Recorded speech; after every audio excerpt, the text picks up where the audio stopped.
All right, welcome. Today we're going to peel back the layers on the Japanese tea ceremony. We'll go way beyond just the beautiful, quiet surface to really get at its deeper meaning, what it means as a spiritual path, and how it's actually practiced today.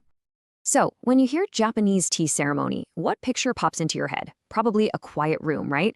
Someone in a kimono making these really precise, graceful movements. And yeah, you're not wrong, that's all part of it, but the term ceremony, it just doesn't really tell the whole story.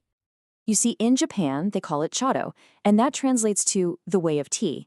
The key word there is way, or do. It's not just a one-off ceremony, it's a path. Think of it like martial arts, judo, kendo, or calligraphy, shodo. It's a whole discipline for refining yourself. So let's really dive in and explore the soul of this way. Okay, so what is the soul of this way? What's the core philosophy driving it all? Well, to get to that, we have to travel back a bit to the 16th century and meet the master who really perfected this whole art form, a guy named Rikyu. So the story goes, a student asked Rikyu, what's the real essence of Chado? And Rikyu gave him these 7 rules. Now, when you look at them, they seem, well, pretty basic, right? Make good tea, arrange some flowers, be a considerate host. The student thought so too and kind of scoffed, saying, hey, anyone can do that. But Rikyu's response was brilliant. He said he would become the student of anyone who could master these things perfectly. And that's where the depth is. It's not about just doing the actions. It's about mastering the art of living through them with complete, total presence and intention. Amazing, right? And these simple rules are all built on 4 really profound principles. First, you've got harmony, or wa, this feeling of oneness between everyone in the room, the host, the guests, and even nature outside. Then comes respect, ki, and this isn't just for other people, but respect for the tools, the tea bowl, everything. After that is purity, sei, which means more than just being clean. It's about having a pure heart and mind. And when you bring all those together, you get the final one, tranquility, or jaku. That's the state of calm that comes from practicing the other 3. These 4, they're like the spiritual pillars holding up the entire practice. Now, this whole philosophy, Chado, it didn't just appear out of nowhere. Nope. It was actually refined over generations, and there are 3 masters in particular who really shaped it, each one building on the work of the one who came before him. It really starts in the 15th century with Murata Juko. He's the one who first made that deep connection between tea and Zen philosophy. Then, his student, Takano took that idea and ran with it. He was all about rustic simplicity, getting rid of all the fancy imported stuff. And then came Juko's most famous student, the man himself, Rikyu. He's the one who brought it all together, perfected the practice, and honestly became the most influential tea master in all of Japanese history. So after Rikyu died, you might think his influence would fade, but no way. His legacy actually branched out through his grandsons. They went on to found the 3 main schools of tea that are still around today. You've got Omote-senke, Ura-senke, and Mushakoji-senke. It's pretty amazing how a deep tradition gets passed down through these different family lines. And sometimes their identity is marked by something as simple and subtle as the color of the fukusa, that little silk cloth they use to clean the utensils. Okay, so I know this all sounds very, very historical, right? Like something from another time. But Chado is absolutely a living, breathing practice.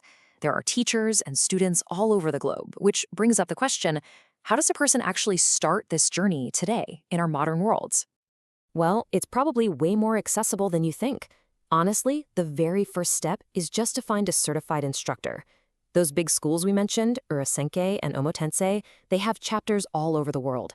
And get this, a lot of teachers are totally happy to take on absolute beginners. You don't need to know anything beforehand. You don't even need to know any Japanese. Now, you can usually borrow the gear you need at first, which is great, but eventually you're going to want your own personal kit. This has all the essential tools you need to be a guest. It's got that silk cloth, the fukusa we talked about. It has special paper for the sweets called kaishi, and it has a small folding fan, a sensu. And here's a cool little detail. The fan isn't really for fanning yourself. It's used as a formal sign of respect. So what do you wear to a lesson? The main thing to remember is respect for the space. You're going to want to go with something comfortable and pretty conservative. The really crucial thing is to avoid anything that could damage the delicate straw mats, the tatami, or just be a distraction. So that means no jeans, definitely no watches or jewelry, And here's the big one. You have to bring a pair of clean white socks because you'll always take your shoes off before you go into the tea room. All right, so for people who really get into this and want to go deeper, the Way of Tea offers a path that goes way beyond just being a hobby. Just like any great discipline, there's a real path to professional certification and, true mastery. And let me tell you, that path is not easy. Look at this number, 35%. That's roughly the pass rate for the final Japanese tea instructor certification exam. So yeah, this is not some casual certificate you pick up over a weekend. It's a seriously rigorous process that demands real expertise and a deep, deep dedication to the way. I mean, to get certified, you have to pass this 2-stage exam that covers 10 different fields. We're not just talking about knowing the movements of the ceremony. No, this is a super deep dive into everything. The history of tea, the botany of the tea plant, tea chemistry, health science, and of course, how to actually teach it to others. It's the whole shebang. And all of this brings us right back to where we started, doesn't it? Because all this stuff, the intense studying for that exam, the thousands of hours of meticulous repeated movements in the tea room, that's not separate from the philosophy. It is the philosophy in action.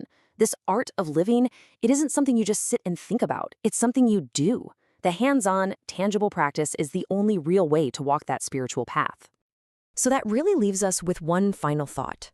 The Way of Tea proves that pretty much any simple, everyday act can become a path to mindfulness, a way to refine yourself, as long as you approach it with real intention.